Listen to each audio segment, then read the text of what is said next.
Bonjour, chers auditeurs de Corbeau News Centrafrique. Bienvenue dans le Studio B, où l'information est toujours servie sans filtre et avec le mordant qu'elle mérite. Junior Féenam est avec vous et à mes côtés, pour décortiquer cette actualité centrafricaine, j'ai le plaisir d'accueillir notre journaliste tout-terrain, Adèle Kanzoro. Bonjour Adèle. Bonjour Junior et bonjour à tous nos auditeurs.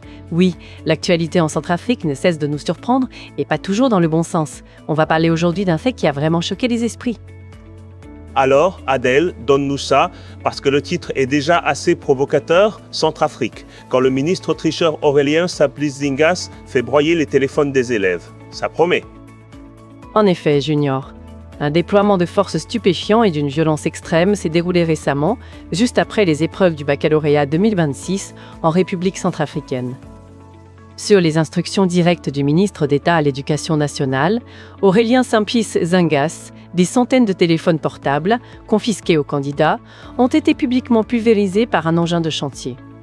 Une action présentée officiellement comme une lutte contre la fraude, mais qui, au fond, dissimule mal une utilisation excessive du pouvoir, une claire entorse à la Constitution, et l'hypocrisie crasse d'un homme politique dont le nom est intimement lié aux affaires de trafic d'influence et de manipulation d'État. Attends, Adèle, on nous vend ça comme de la lutte contre la fraude, mais on dirait plutôt un coup de massue illégal, non? Broyer les biens des gens comme ça, c'est permis? C'est la question que tout le monde se pose, Junior. Cette destruction a provoqué un fort mouvement de désapprobation à Bangui et sur les réseaux sociaux. Des centaines d'appareils, 2506 d'après certains, souvent le fruit de lourds sacrifices pour des familles modestes, ont été étalés sur une bâche avant d'être réduits en miettes par la plaque vibrante d'un compacteur. La raison avancée, leur présence dans les centres d'examen. Mais la réalité est plus complexe. Plusieurs de ces jeunes n'ont pas été surpris en pleine tentative de tricherie ou d'utilisation d'outils technologiques pendant une épreuve. Ils avaient simplement leur téléphone sur eux dans la cour de récréation ou à l'entrée des salles. Donc, Adèle, si je comprends bien, on ne peut pas détruire un bien comme ça sans décision de justice. C'est une attaque directe contre le droit de propriété, non? C'est bien ça, Junior. Le sociologue et analyste politique Faustin Zamétou, dans une chronique incisive intitulée BAC 2026, Le silence qu'on pisse tue autant que la benne, met en lumière les bases du droit. Il se dit, et je cite, « S'il n'existe pas de texte autorisant le ministère à casser un téléphone, alors ce geste s'appelle excès de pouvoir. L'État peut saisir, mais il ne peut pas détruire sans la décision d'un juge. Confisquer, c'est temporaire. Détruire, c'est priver définitivement d'un bien garanti par la Constitution. » En effet, l'article 14 de la Charte africaine des droits de l'homme et des peuples, tout comme les principes fondamentaux de la Constitution centrafricaine, consacrent le droit de propriété comme inviolable. Sanctionner la fraude par l'annulation d'une épreuve ou une exclusion administrative est légitime. Mais détruire arbitrairement le matériel d'un citoyen sans base légale, c'est une toute autre histoire. C'est tout à fait étonnant, Adèle. Et le comble dans tout ça, c'est le profil du ministre en question. J'entends dire que M. Zingas n'est pas exactement un exemple de probité académique, c'est vrai, ça?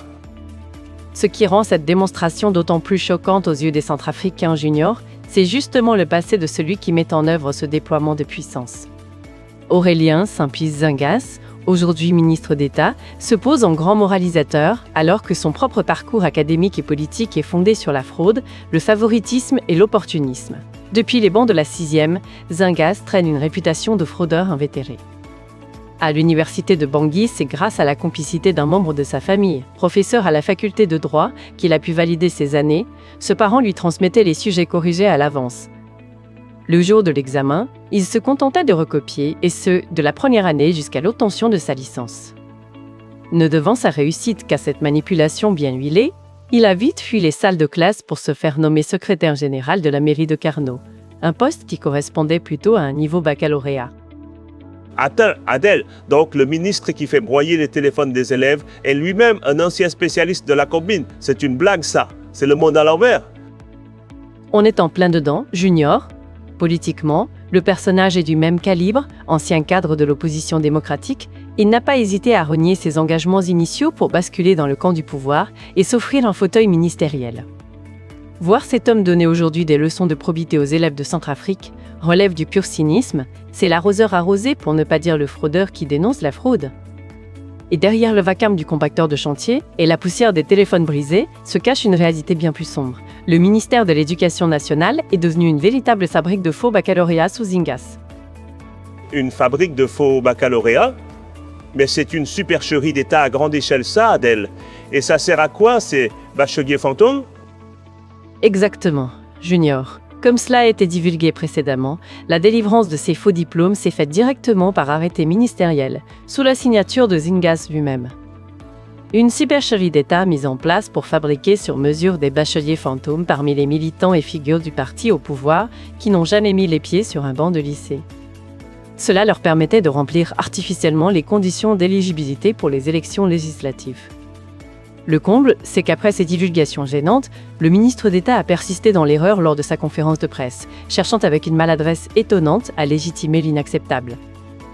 Donc, Adèle, on a d'un côté des élèves dont on broie les téléphones pour un oui ou pour un non, et de l'autre, des faux bacheliers fabriqués à la chaîne par arrêté ministériel, et un système de corruption bien huilé.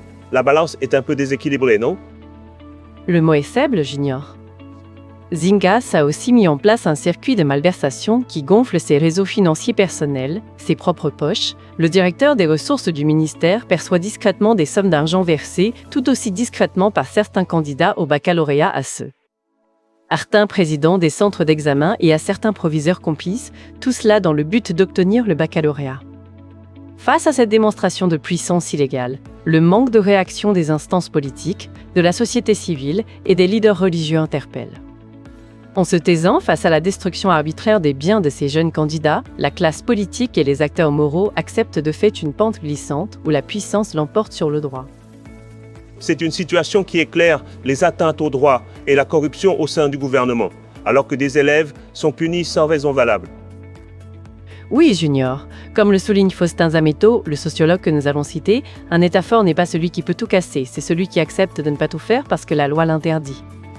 Le jour où nous acceptons ce silence, c'est le jour où nous acceptons que demain, on vienne casser votre moto ou votre maison au nom d'une autre bonne cause.